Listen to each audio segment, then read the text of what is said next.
Bonjour à toutes et à tous, je reviens vers vous aujourd'hui pour vous présenter le projet que j'ai réalisé, que j'ai partagé avec vous sur les réseaux sociaux ce week-end, donc les fonds au rouleau, et un peu plus bien sûr pour réaliser finalement une petite déco à accrocher au mur. Alors d'abord, je suis désolée d'avance, il va y avoir du bruit pendant cette vidéo, car il y a des travaux en ce moment au magasin, et donc voilà, pardon d'avance.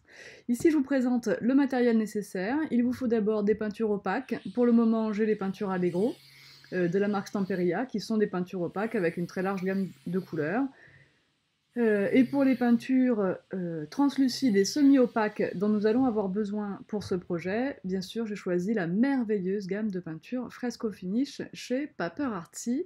Vous pouvez donc retrouver toutes leurs peintures semi-opaques et translucides dans la boutique en ligne. Elles sont tout simplement magnifiques. Alors on commence par choisir quelques teintes qui vont ensemble. Vous voyez qu'ici j'ai choisi 3 opaques et 3 translucides ou semi-opaques. J'ai pris un peu de blanc. Pour me servir ici de palette, je choisis la gel presse. Si vous en avez une, franchement, servez-vous-en pour ça aussi, c'est très bien. Si vous n'en avez pas, n'en achetez pas une si c'est juste pour une palette. Mais si vous avez envie, si vous hésitez, franchement, n'hésitez pas, car le nombre de techniques que l'on peut réaliser avec cette gel presse est assez infini. Alors c'est le moment pour moi de remonter les manches. J'ai mis un peu d'une couleur opaque et claire sur ma gel presse. Sinon vous faites dans une palette plate, vous faites sur un tapis de téflon, vous faites ce que vous voulez, peu importe, hein, il suffit, la gel presse ne porte rien à cette technique, juste un peu de confort pour étaler la peinture. Donc vous voyez que je prends grand soin d'étaler la peinture très régulièrement sur mon rouleau, de façon à ce qu'il soit chargé vraiment de façon homogène. Et je vais comme ça utiliser la peinture petit à petit sur ma palette. Alors, un autre avantage de la gel presse quand vous faites ça, c'est que pour la nettoyer, rien de plus simple, vous voyez, vous appliquez une feuille de papier et hop, vous récupérez toute la peinture. Bon, passons sur cette gel presse, puisque ce n'est pas quand même l'objet de la vidéo. Donc j'ai appliqué des couleurs par-ci par-là. Alors vraiment, il ne faut pas trop vous poser de questions. Il faut essayer de faire des gestes amples, éviter de faire des zones trop petites. En atelier, j'aime bien vous dire qu'on peut faire la technique du coin-coin, c'est-à-dire qu'on va utiliser le deux coins en bas, à droite et à gauche par exemple, et sur l'autre côté, n'en passer qu'au milieu de la peinture. Bon, en fait, c'est beaucoup plus aléatoire que ça. Il faut vraiment éviter de faire des choses symétriques, éviter d'avoir de grandes marques, de grandes zones, enfin des zones très délimitées, hein. Vous voyez qu'ici, on doit chevaucher les couleurs. Elles doivent se marcher un peu dessus. Alors pour le moment, nous sommes toujours avec des couleurs opaques. Ici, j'applique ma 3e couleur opaque. Et donc ces couleurs, comme elles sont opaques, elles se recouvrent, hein, les unes les autres. Ce qui fait qu'on les voit un petit peu par transparence, c'est parce que le rouleau dur ne va pas donner de la peinture comme un rouleau mousse, hein. On ne va pas avoir une trace bien pleine. On va avoir comme des petits points finalement qui se superposent les uns aux autres, qui se juxtaposent. Et alors, il n'y a jamais de fond au rouleau moche, ça n'existe pas. Vous continuez à travailler, vous continuez à rajouter des couleurs jusqu'à ce que le résultat vous plaise. Si vous finissez par avoir quelque chose de trop foncé ou qui ne vous plaît pas trop, vous pouvez surtout à ce moment-là rajouter du blanc pour éclaircir un petit peu votre travail et repartir sur des zones bien claires et bien faciles à travailler. Alors ce fond-là, voilà, c'est des couleurs que je n'avais pas essayées avant. Il faut savoir qu'on a fait ces fonds, enfin surtout Romane, hein, pendant 3 jours à la Foire Expo de Saint-Amand en démonstration. Donc on a essayé quand même pas mal de couleurs, mais finalement, regardez les autres, ne vous aide pas beaucoup pour choisir vos couleurs, hein. Il faut partir de choses que vous aimez, il faut choisir des couleurs qui vont aller ensemble ou qui vont être complémentaires. N'hésitez pas à vous documenter sur internet la roue des couleurs, hein, les couleurs qui s'associent facilement, qui se mélangent bien ou qui s'opposent. Alors ici, vous voyez que j'ai commencé avec ma couleur translucide jaune. Alors on fait attention avec les couleurs translucides à ne pas justement superposer une translucide sur une opaque, notamment de couleurs qui n'iraient pas ensemble. Donc vous voyez que là, je vais essayer de rester un peu sur le corail. Je vais éviter de mettre cette couleur rouge sur le vert, par exemple. Alors bien sûr, on va chevaucher un petit peu, hein, mais voilà, il faut essayer. Vous voyez, au milieu, là, ça fait un petit peu de marron, les petites traces au milieu, là, quand c'est trop sur le vert.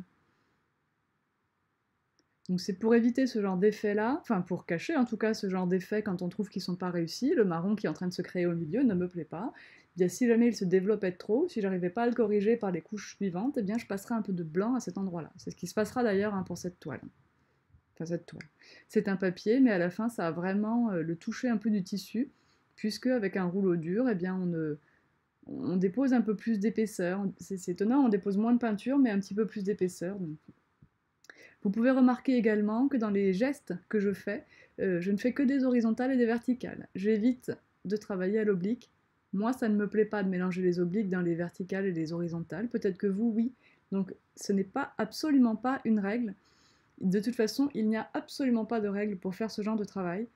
Il faut vraiment y aller petit à petit. Allez hop, je mets un peu de blanc, et comme il est posé sur mon bleu, il ne va pas être complètement blanc, et hop, j'éclaircis un petit peu des zones qui me plaisent un petit peu moins. Et ça me permet de rajouter un peu de lumière aussi.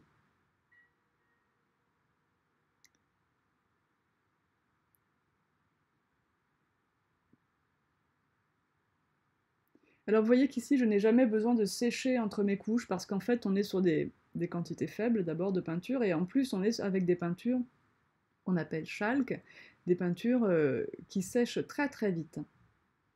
Donc ce n'est pas nécessaire de prendre votre sèche-cheveux entre deux couleurs. Si vous ne chargez pas trop votre pinceau, votre rouleau, bien sûr, comme je le fais là, hein, vous voyez quand même que la couche de peinture sur le rouleau est faible. Voilà, alors ce green patina, là, je l'adore, ou vert, oui, vert patina, bref, chez Paper Arty, c'est vraiment une couleur vintage par excellence. En fait, ça fait vert de gris un petit peu, c'est superbe. On nettoie un petit peu le rouleau, parce que je veux passer hop, à une autre couleur. Et vous voyez que les étapes de nettoyage sont vraiment limitées grâce à la gel presse, hein, notamment. On y retourne ici avec ce jaune très très lumineux.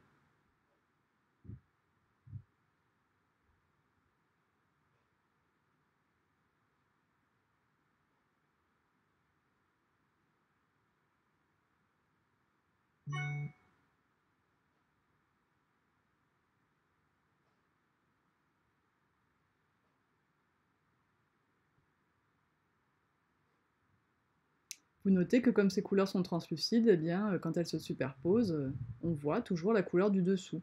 Le fait d'utiliser des couleurs translucides et semi-opaques à la fin vous permet d'ajouter beaucoup de détails sans perdre tout ce que vous aviez fait en dessous. Ça donne de la profondeur.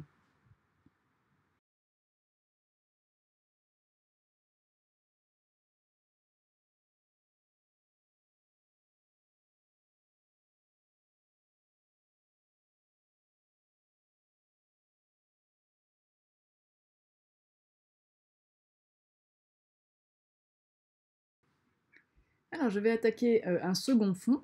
Le premier, je l'ai laissé de côté et je le travaillerai plus tard. Ça sera celui avec les papillons, que vous verrez sur les photos de fin. Ici, je recommande, comme ça vous pouvez revoir les étapes. Vous voyez que je couvre un petit peu plus que tout à l'heure. Et voilà, donc pendant que je discute, pendant que vous me voyez passer les rouleaux, le rouleau, je vais vous parler un petit peu du papier qu'il faut utiliser pour réaliser cette technique. Bien sûr, il faut utiliser un papier qui est relativement épais, car on applique quand même beaucoup d'épaisseur de peinture. Ça apporte quand même de l'humidité, même si c'est des peintures qui sèchent vite. On n'a pas envie que le travail gondole complètement avant la fin. Donc, j'ai ici un papier China Douglas, donc, que vous pouvez trouver en boutique, et c'est un papier blanc super lisse en 300 grammes. Et vous pouvez bien sûr également utiliser du papier Maya blanc, disponible en boutique également, qui fait 270 grammes. C'est juste que je n'en avais plus là, donc j'ai choisi le China et c'est très bien. On va dire que pour cette technique, les deux sont très équivalents.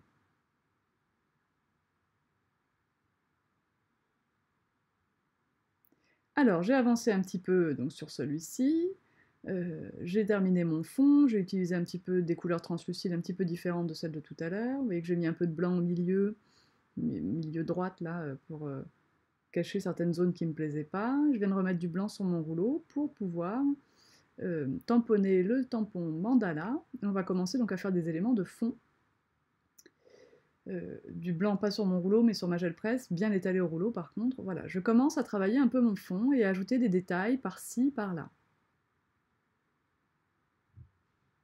Ça ne sera évidemment pas les éléments principaux du décor, mais ils jouent un rôle. Bah, dans le fait que le tableau soit joli et complet et bien travaillé.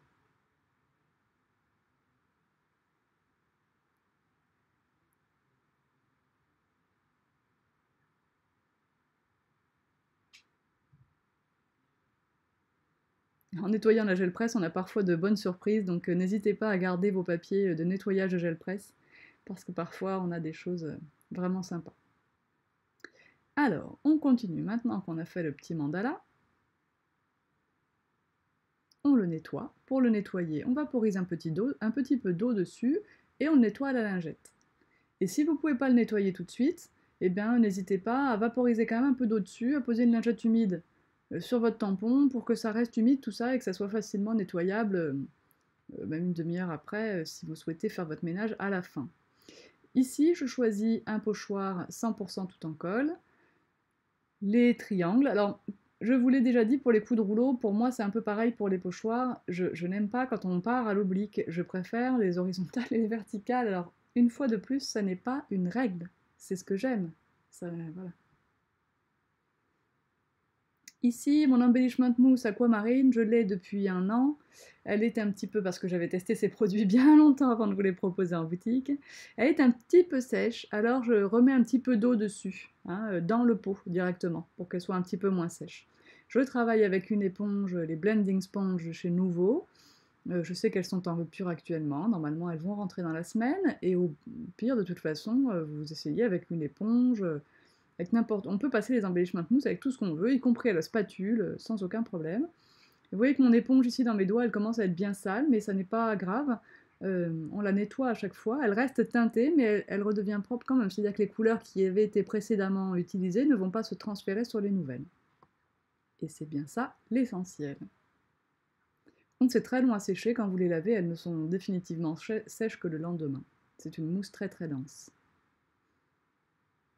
Voilà pour le petit pochoir triangle. Alors attention quand vous utilisez vos embellishment mousse. Vous ne pourrez plus tamponner dessus, enfin vous pourrez tamponner dessus, mais vous n'aurez pas un résultat bien noir. Hein. La surface de l'embellishment mousse va faire que votre encre ne va pas adhérer correctement. Alors ici je vais choisir le pochoir papillon, après mûre réflexion. Ce pochoir papillon, alors pas celui-là, le grand. Ce pochoir papillon, ah oui, c'est que là en bas, je vais faire avec, avec du gesso et la spatule, je fais les petits zigouigouis qui sont en bas du pochoir, je les fais en bas de ma page. Donc là, j'utilise du gesso pour que ce soit un peu plus épais. Prenez un truc épais, peu importe quoi, hein. Une petite pâte à structure, du gesso, enfin voilà. Et ensuite, je vais prendre le papillon et je vais le réaliser à la peinture, enfin là je vais prendre le gesso aussi, peu importe, avec une mousse, et je vais, vous savez quand on fait un pochoir, normalement il faut tapoter à la verticale pour surtout ne pas faire passer la peinture sous le pochoir. Et bien là, je ne l'ai pas fait volontairement, mais le résultat est super. Je prends ma mousse que j'ai utilisée tout à l'heure pour les nouveaux, là, et je vais passer ma peinture blanche avec la mousse en tournicotant. Et du coup, eh ben, qu'est-ce que je vais avoir? Eh ben, du blanc partout sous mon papillon. Donc au lieu d'avoir des petits détails très fins, ben, je vais avoir une surface blanche délimitée par les contours du pochoir. Vous allez voir ça tout de suite, vous allez comprendre. Et en plus, comme ma mousse, elle n'était pas propre, eh ben, mon blanc n'est pas très blanc, il est un peu teinté de la couleur du nouveau. Et en fait, c'est très très bien, ça me plaît. Donc vous voyez qu'on n'a pas les détails, peu importe, on va faire sécher tout ça et on repassera correctement cette fois-ci avec la couleur la couleur translucide la plus foncée qu'on a utilisée tout à l'heure, que vous voyez un petit peu en haut à gauche, c'est le clarette. Et donc je ferai mon papillon avec le clarette, et là on verra bien tous les détails, et vous verrez ça de très près sur les photos de fin, si je ne vous le montre pas ici dans la réalisation. A priori je vous le montre. C'est ça, de doubler les vidéos 3 jours après avoir fait la prise. Bon. Allez, une petite mousse à pochoir. On place correctement et on y va, on tapote. Et là, on va donc avoir tous les détails. Donc, cette couleur qui est magnifique s'appelle clarette. Vous allez pouvoir jouer avec l'intensité de votre couleur, en mettre un petit peu plus par endroit, un petit peu moins à d'autres. Bien sûr, j'ai fait sécher ma peinture blanche avant d'en arriver là.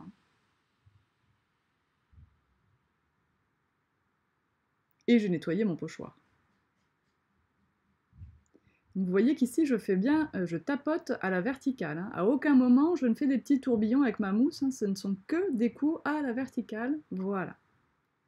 Et mon papillon, du coup, est finalement superbe, beaucoup plus beau que s'il n'avait pas, eu cette auréole blanche par inadvertance.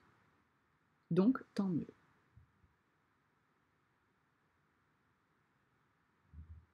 On nettoie bien le pochoir, donc ici j'ai une petite lingette, hein, j'avais pulvérisé aussi un peu d'eau.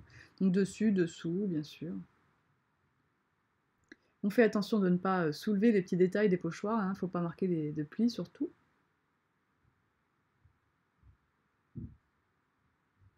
Alors maintenant, je vais tamponner des grandes fleurs Paper Artsy. Je vais me faire un petit bouquet. Alors pour la première, je vais la faire en entier, fleurs et tiges. J'espère que je vais recadrer comme il faut. Donc la première, elle est entière, fleurs et tiges. Appuyez très très fort sur vos tampons parce que cette technique au rouleau crée des surfaces, hein, des imperfections, enfin, crée des textures en fait. Donc attention à ce que l'impression soit parfaite, sinon utilisez vos presses de précision. Ici, je ne fais que la fleur en haut avec un petit bout de tige, mais je terminerai la tige à la main avec un feutre noir. Et là, je vais avoir besoin d'un petit morceau de papier de masquage pour pouvoir mettre la fleur du dessous un petit peu à cheval sur celle du milieu. Voilà, je voudrais tamponner comme ça. Donc je récupère un papier de masquage, je tamponne dessus, et je découpe mon petit masque, ainsi obtenu. Je n'ai pas besoin de le découper en entier, vous allez voir, il y a une partie qui ne m'intéresse pas, donc je le découperai une autre fois.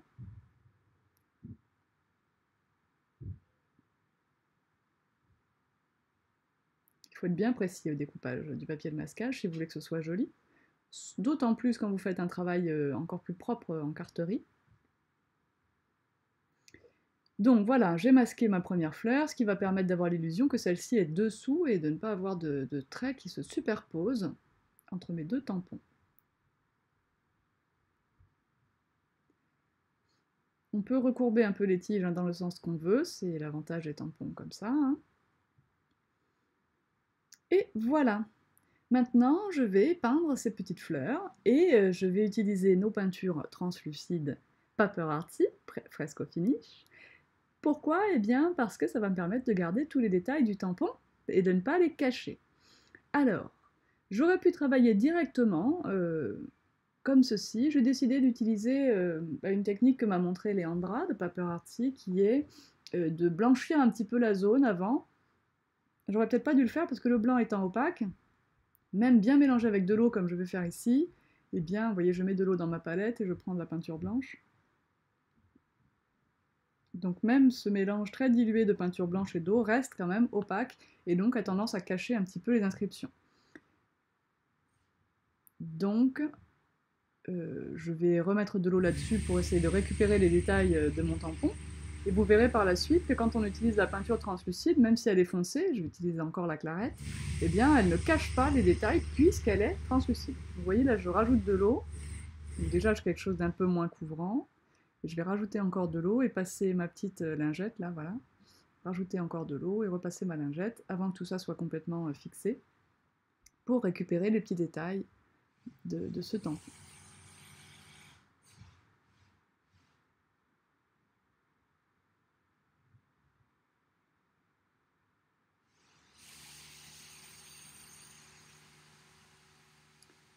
Voilà, donc je retourne avec vraiment un blanc très très très très dilué, mais du coup vous pouvez peut-être zapper cette étape. En fait ça dépend vraiment de la couleur de peinture translucide que vous allez vouloir pour colorer vos pétales.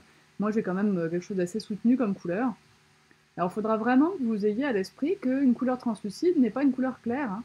Il y a une très grande différence entre l'opacité d'une couleur et sa vivacité. Voilà. Donc le claret, j'en ai déjà un petit peu ici, donc j'en utilise, mais je vais en remettre bien sûr parce qu'il n'y en a pas assez. Le fait de mouiller un petit peu la peinture, en dehors du fait de réutiliser ce qui était un petit peu sec sur la palette, ça permet aussi de l'étendre pendant un petit peu plus longtemps. Je ne sais pas comment vous dire ça, mais vous pouvez la travailler un peu plus longtemps.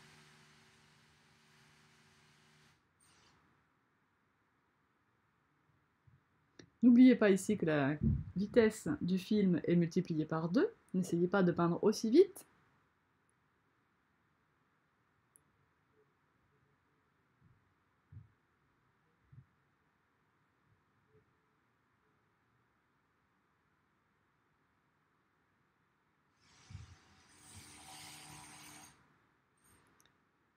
Je fais mes 3 fleurs dans la même couleur, donc il ne faut pas non plus hésiter à en faire une un peu plus foncée que l'autre. On peut, avec la même couleur, avoir de belles nuances. Alors regardez ici, j'adore le fait que cette couleur est translucide. Regardez un peu mon mandala blanc comme il ressort bien.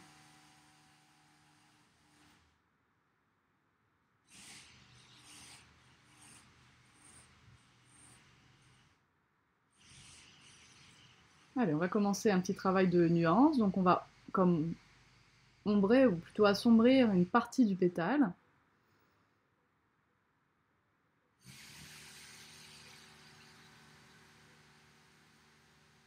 Je prends un pinceau un petit peu plus petit et une couleur jaune pour faire des centres. Hop. N'oubliez pas que la couleur étant translucide, elle ne cachera pas les traits de tampon.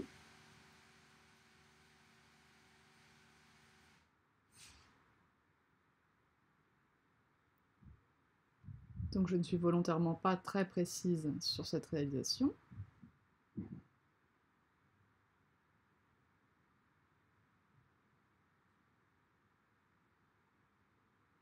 On va ajouter un peu de blanc au centre pour donner vraiment de la lumière, parce que là, c'est triste.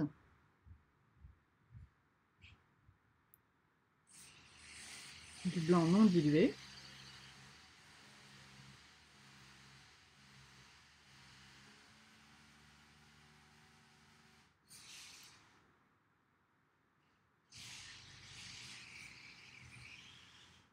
N'oubliez pas de faire tourner votre travail, et si vous ne souhaitez pas contorsionner vos poignets.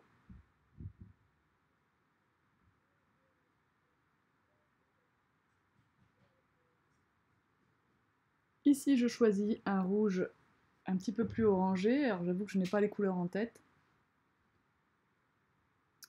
C'est Cherry Red. Hop, pour marquer un petit peu de nuance sur mes pétales.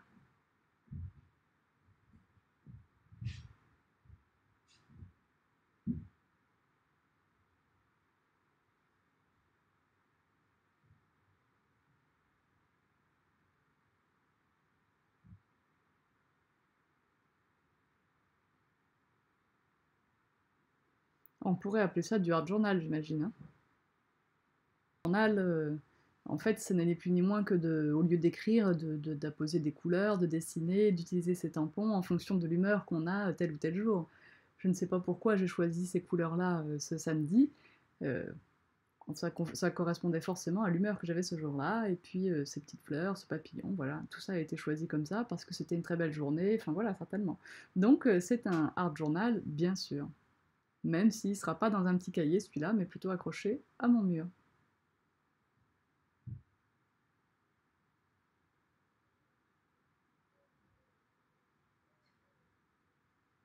Donc avec mon feutre noir, je refais la tige de la fleur, et là, un petit peu, alors de couleur pas tout à fait blanche, mais pour essayer de détacher un petit peu les pétales, et j'avoue que ça a très bien fonctionné quand on regarde le tableau maintenant, que c'est bien sec et que voilà, que je suis plus en train de le réaliser, donc je le regarde avec un regard un peu différent, et bien les pétales réellement se détachent du fond, alors que c'est un tableau en une seule couche, comme on dit, un one layer, parce qu'on n'a pas ici de collage d'éléments en 3D.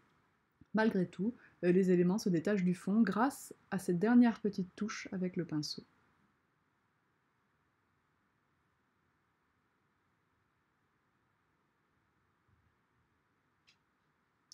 Voilà. Alors je crois que c'est le moment où je vais commencer à vous montrer les photos de fond. Ici, je n'ai pas ajouté de splash, de choses, j'en reste là. Ah oui, j'ajoute quand même de la mousse avec mon doigt, mais en fait avec la mousse après, parce que ça marche mieux quand même. Avec le doigt, j'ai un peu de mal. Et pour border un petit peu les zones et donner un petit peu de lumière,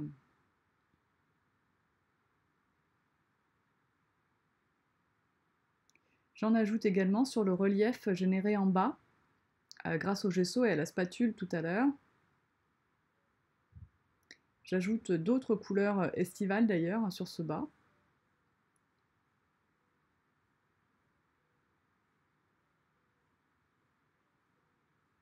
Je suis un peu désolée que ce soit mal cadré, mais vous avez aperçu qu'ici c'est une couleur rose. Un petit peu de vert. Et je rajoute un petit peu de ce vert dans les parties qui sont jaune vif.